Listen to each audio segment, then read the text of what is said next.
you so much. It's been an amazing morning and afternoon so far. It's a privilege to be here. So I'm from the Centre to End All Sexual Exploitation, a charity that kind of looks at the interconnections between different forms of sexual exploitation and abuse. And looking at technology has been a really important part of what we've been doing, actually. So I want to start with the story of Rose Kalemba. Many of you will have heard this on the BBC. This was a 14-year-old girl who was brutally gang raped. Really traumatizing for her to the point that she attempted suicide.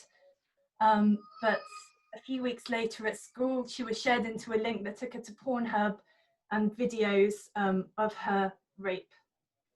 Pretty horrific. And I just want to ask the question, how have we got to the point in society where the sort of violent rape of a minor has become mainstream popular entertainment? I think the answer has to do with, the very nature of pornography. It's dehumanizing, as we've heard already. It treats women as objects and opens the door to any kind of treatment. But it also has to do with technology. The internet's been like a steroid for porn and the porn industry. It's grown massively without much control or regulation. Rose's story is far from unique. All over Pornhub, there are videos of all kinds of illegal content, sort of everything from professional pornography made using trafficking to user uploaded content showing rape, sexual assault, upskirting, as we've heard in sort of South Korea, the secret cams and the abuse of children as well. Yes, Sasha mentioned Layla Mickelwaite's petition, which has done incredibly well and got a lot of media attention. What's interesting is Pornhub's response to that. It's a bit of a joke. Pornhub said it has a steadfast commitment to eradicating and fighting any and all content on the internet, illegal content on the internet. And basically saying anyone that disagrees is lying. I completely disagree, and these are the 3 points I'm going to make for the rest of the talk that just shows it's tokenism, it's empty tokenism. There are so many things about Pornhub, the whole structure, the way it's laid out, that really helps it. It means it's facilitating all kinds of sexual abuse and exploitation. This is a real world, it's not just fantasy. So firstly, its safeguarding measures are flimsy, reactive, and not fit for purpose.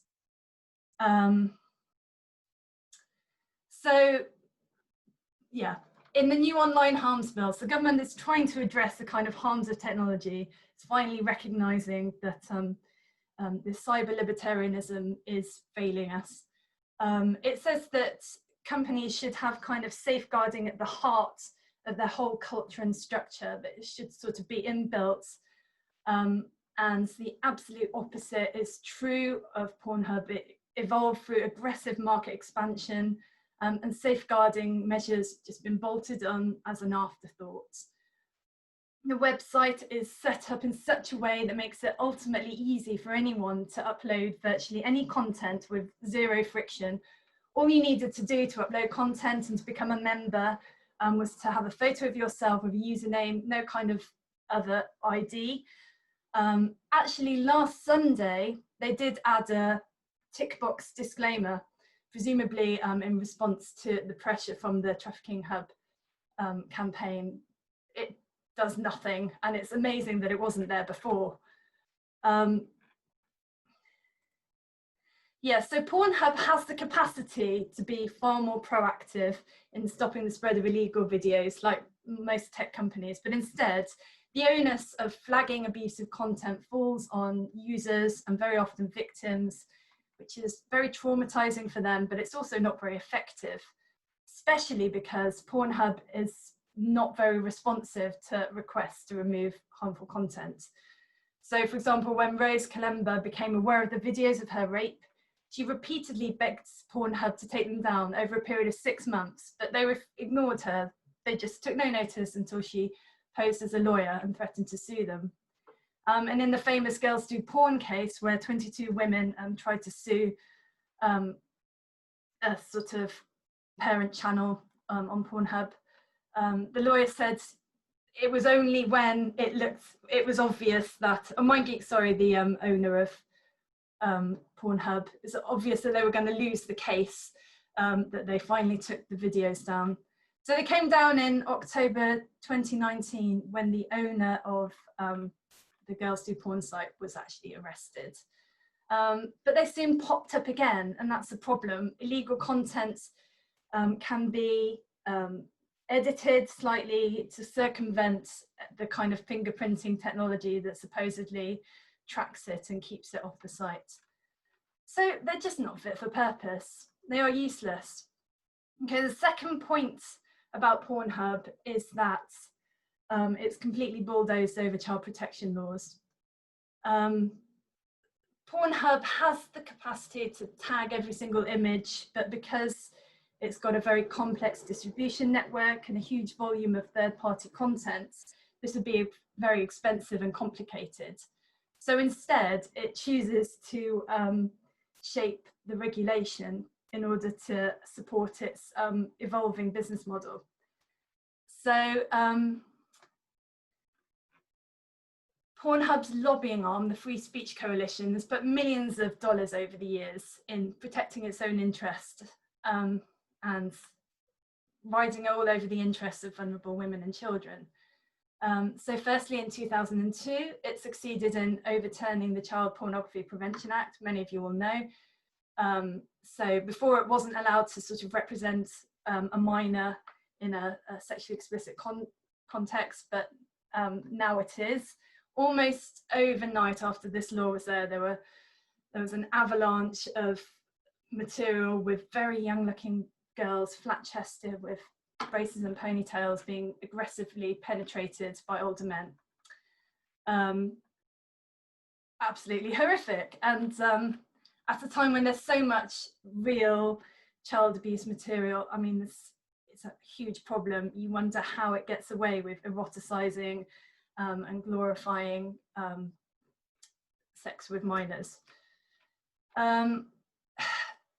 The change in the law also made it very important that actual performers' ages were properly recorded.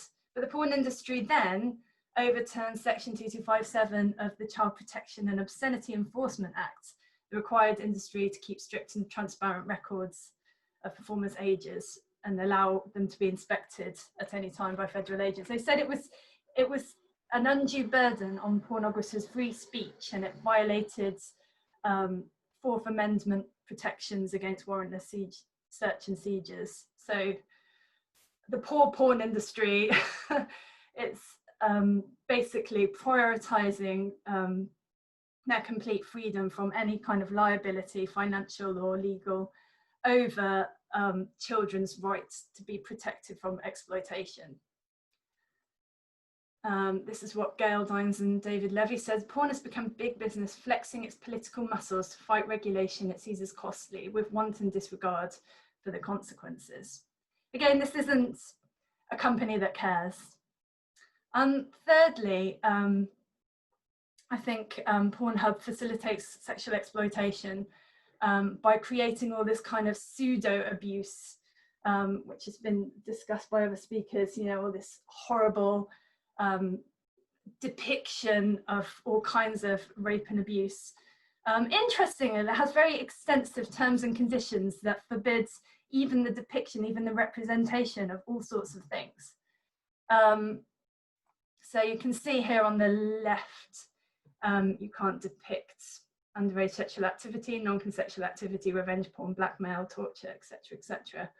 And if you search for things like rape, underage, young, sexual assault, sexual abuse, you don't get anything. But it really is ridiculous, because Pornhub's own search tags include very similar things, horrific things, sort of synonymous with all of the stuff that it prohibits. It just seems very contradictory and difficult to understand. I think perhaps a clue comes, this was Pornhub's response to the BBC in response to Rose Kalemba's case. We allow all forms of sexual expression that follow our terms of use. While some people may find these fantasies inappropriate, they do appeal to many people around the world. And then it appeals to various freedom of speech, freedom of expression laws. It's difficult to see how the rape of a minor is, allowed in the terms of use. But it's basically saying it's a matter of taste. Lots of people don't find this very tasteful, but as long as it's kind of simulated, as long as it's not real, it's not hurting anyone, so it's okay. Which is so wrong and so disingenuous for three main reasons. And one reason, important reason, is that it's very difficult to distinguish between real abuse on the site and the kind of pseudo abuse. So horrific screenshots that I got by going into Pornhub, very traumatizing. How can you tell which of these are real children and which are over 18 pretending to be? And how many users searching for this sort of material would report it? It really desensitizes users to images of abuse. It's very problematic. Whether you've got human moderators or computers trying to moderate, yeah, it just makes everything much worse. Secondly, you've got the problem of,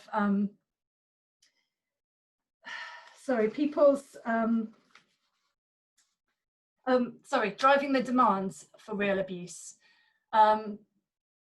Obviously, this stuff is very popular, and the demands that it creates will be met in any way by traffickers unscrupulous pornographers looking to exploit anybody, and obviously by uploads of real abuse. It's a vicious cycle, and Pornhub sort of makes out that it's just reflecting user preferences, but Pornhub plays an important role in shaping our sexual tastes and preferences as well. We all know that porn is an escalating behavior, that over time users require more novel or extreme material in order to maintain arousal. And Pornhub supplies that. Its algorithms suggest new categories, including the depiction of illegal or unethical content. And that kind of whets the appetite. And so you've got this new kind of trend for a lot of young men who've never had any paedophilic interest before. Through their use of pornography, they've kind of, it's been a slippery slope into starting to consume and go after real child pornography, real abuse images. And finally, as we all know, watching pornography has a massive influence on our attitudes and behaviour. It seems impossible that people should be consuming a huge amount of violent, unethical content without it influencing the way they think about women, the way they think about and behave during sex. And we also know trends like strangulation, heterosexual anal sex, and all sorts of rough sex that are potentially very harmful to women are being driven by pornography. So it's real world consequences. It's frankly highly irresponsible of Pornhub to allow all this content. So in conclusion, Pornhub's priorities are very much frictionless user experience over any consideration of the harm to users, its own protection from financial and legal liability over the protection of women, children and minorities, and the rights of men to indulge unethical sexual taste with impunity over the rights of vulnerable to be free from exploitation. We are really hoping to be able to input into the upcoming online harms bill based on the kind of pressure that's going to be put on Pornhub through the Trafficking Hub campaign. Look out as well, hopefully we're going to do some campaigning based around that in London in the coming few weeks. So thank you.